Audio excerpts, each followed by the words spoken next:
The ultimate betrayal in Hollywood isn't a box office bomb. It is when a studio deliberately executes a finished movie, and they just bury it in a dark vault forever. Welcome to the cinematic graveyard, my friend, where millions of dollars and years of labor are erased. Entering level 1 of this corporate slaughterhouse, we find movies destroyed purely for accounting loopholes. In 2022, Warner Bros. Discovery possessed Batgirl. It was a fully shot, $90 million superhero film. It featured Michael Keaton's return as Batman. But executives found a truly sinister trick. By canceling the film and swearing to never release it, they claimed a massive tax write-off. A highly praised live-action hybrid starring John Cena.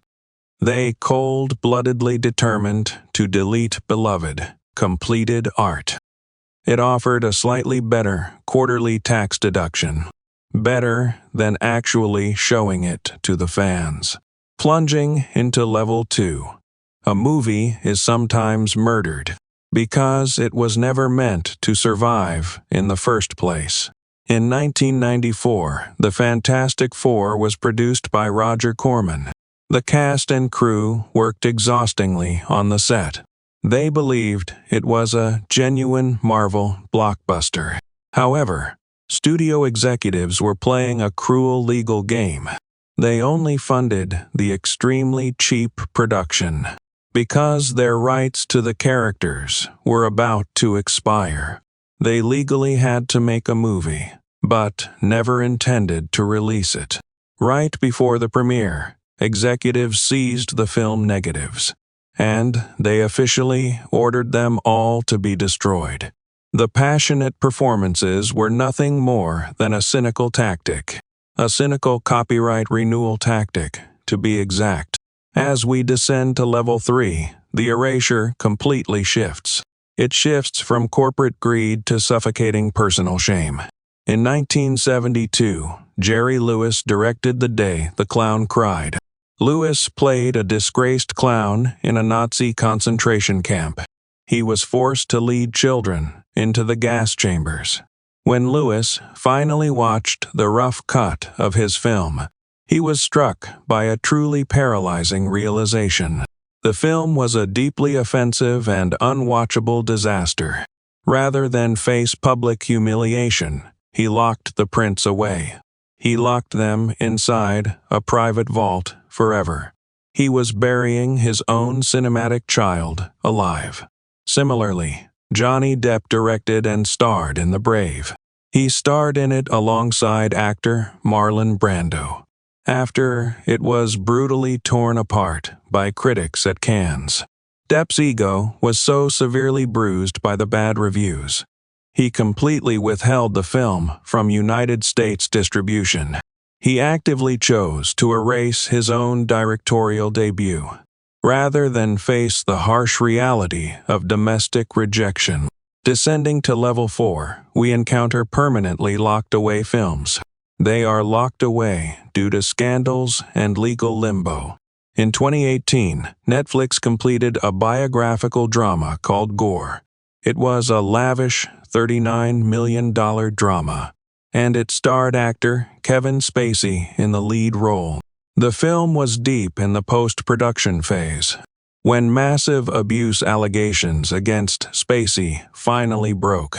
Netflix didn't just fire him from the project. They took a nearly $40 million finished film, and they permanently shelved it for good. The tireless labor of the entire cast and crew, sentenced to digital purgatory because of one man's actions.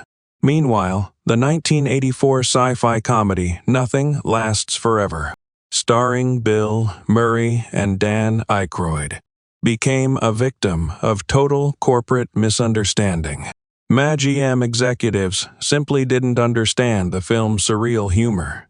They didn't get it after a poor test screening. They indefinitely shelved the completely finished movie. trapping a brilliant piece of cinema in a legal void. Level 5 reveals the most violent tier of cinematic erasure, where studios physically butcher the film stock itself, or absolute vanity completely sinks a massive fortune. In 1924, director Erich von Stroheim delivered Greed. It was a brutally realistic, 9-hour silent masterpiece. MGM executives were horrified by its extremely uncommercial length. They forcibly seized the film negative, hacked it down to a mere 2 hours, and then committed an unforgivable cultural crime. They took 7 hours of discarded, irreplaceable film and melted it all down in a vat of acid to extract a few pennies worth of silver nitrate. They destroyed a monumental piece of cinematic history. They destroyed it all just for scrap metal. A modern equivalent of hubris is Empires of the Deep, funded by a billionaire back in 2010.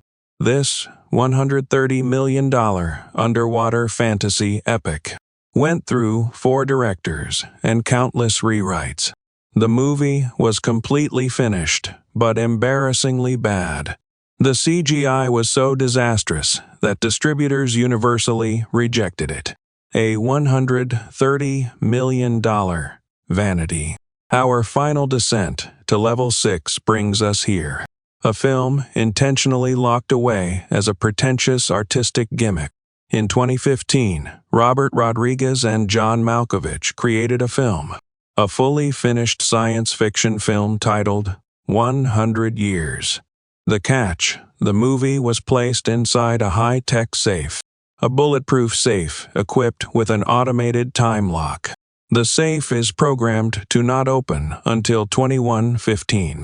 It is deliberately withheld from the current population of Earth, everyone who worked on it, and everyone currently alive. They will all be dead long before the premiere. We endlessly romanticize the film industry as a magical factory. We think it is where stories become immortal. But honestly, a movie is just a fragile asset.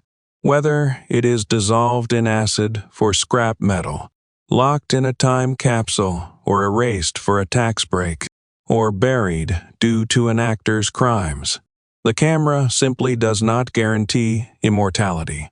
In Hollywood, the absolute power belongs to the vault keeper, the person with the authority to just press delete